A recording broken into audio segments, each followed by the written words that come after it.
ಚಾನಲ್ಗೆ ಸ್ವಾಗತ. ರಾಣಿ ಕನ್ನಡ ಕ್ಲಾಸಸ್ಗೂ ಕೂಡ ಸ್ವಾಗತ ಅಂತ ಹೇಳ್ತಾ ಜಾತ್ರೆ ಬಗ್ಗೆ ಪ್ರಬಂಧ. ಈ ಜಾತ್ರೆ ಬಗ್ಗೆ ಪ್ರಬಂಧದ ವಿಡಿಯೋ ಇಷ್ಟವಾದಲ್ಲಿ ಪ್ಲೀಸ್ ನಮ್ಮ ಚಾನಲ್ಗೊಂದು ಲೈಕ್ ಮಾಡಿ, ಸಬ್ಸ್ಕ್ರೈಬ್ ಮಾಡಿ, ಶೇರ್ ಮಾಡಿ ಅಂತ ಹೇಳ್ತಾ ಇವತ್ತಿನ ಜಾತ್ರಾ ಬಗ್ಗೆ ಪ್ರಬಂಧ ನೋಡೋಣ ಬನ್ನಿ.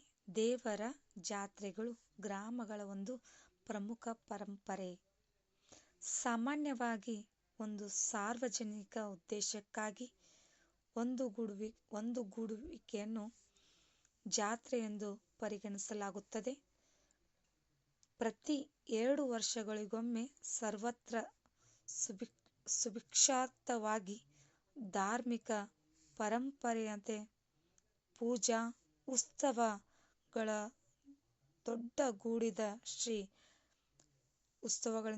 ದೊಡ್ಡದಾಗಿ ಗೂಡಿದ ಶ್ರೀ ಮಾರಿಕಾಂಬಾ ಜಾತ್ರೆಯನ್ನು ಅತಿ ವಿಜೃಂಭಣೆಯಿಂದ ನಡೆಸಲಾಗುತ್ತದೆ. ಇದು ಭಾರತದಲ್ಲಿಯೂ ಅತಿ ದೊಡ್ಡ ಜಾತ್ರೆ. ಈ ಜಾತ್ರೆಗೆ ದೇಶದ ಮೂಲೆ ಮೂಲೆಗಳಿಂದ ಭಕ್ತ ಸಾಗರ ಹರಿದು ಬರುತ್ತದೆ.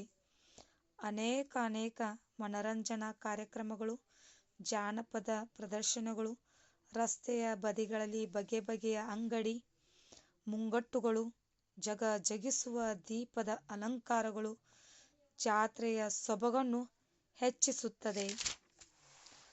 ಸಿರ್ಸಿಯ ಜಾತ್ರೆಯು 9 ದಿನಗಳ ಕಾಲ ಜರುಗುವ ಅದ್ದೂರಿ ಜಾತ್ರೆ.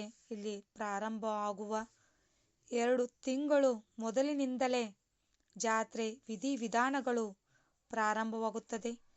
ಜಾತ್ರೆಯು ಮುಹೂರ್ತ ನಿಶ್ಚಯಿಸಲು ಪುಷ್ಯ ಮಾಸದ ಒಂದು ದಿನ ವಿಶೇಷ ಸಭೆ ಕರೆಯಲಾಗುತ್ತದೆ. ಈ ಸಭೆಯಲ್ಲಿ ಊರಿನ ಗಣ್ಯರು, ಸಾರ್ವಜನಿಕರು, ಬಾಬುದಾರರು, ಧರ್ಮದತ್ತಿಗಳು ಭಾಗವಹಿಸುತ್ತಾರೆ. ಜಾತ್ರೆಯ ದಿನ ನಿಗದಿಯಾದ ನಂತರ ಸಂಪ್ರದಾಯದಂತೆ ಜಾತ್ರೆಯು ಪೂರ್ವದ 3 ಮಂಗಳವಾರ, 2 ಶುಕ್ರವಾರದ ದಿನಗಳಂದು 5 ಹೊರಬೀಡುಗಳು ಆಗುತ್ತವೆ. ಎಲ್ಲರೂ ನಮ್ಮೂರ ಜಾತ್ರೆಗೆ ತಪ್ಪದೆ ಬನ್ನಿ ಅಂತ ಹೇಳ್ತಾ ಶಿರ್ಸಿ ಮಾರಿಕಾಂಬಾ ಜಾತ್ರೆದ ಇದೊಂದು ಪುಟ್ಟ ಜಾತ್ರಾ ಪ್ರಬಂಧದ ವಿಡಿಯೋ ನಿಮಗೂ ಕೂಡ ಇಷ್ಟವಾದಲ್ಲಿ ಪ್ಲೀಸ್ ನಮ್ಮ ಚಾನಲ್ಗೊಂದು ಲೈಕ್ ಮಾಡಿ, ಸಬ್ಸ್ಕ್ರೈಬ್ ಮಾಡಿ, ಶೇರ್ ಮಾಡಿ. ಥ್ಯಾಂಕ್ ಯು, ಧನ್ಯವಾದಗಳು ಅಂತ ತಿಳಿಸ್ತಾ ಥ್ಯಾಂಕ್ ಯು.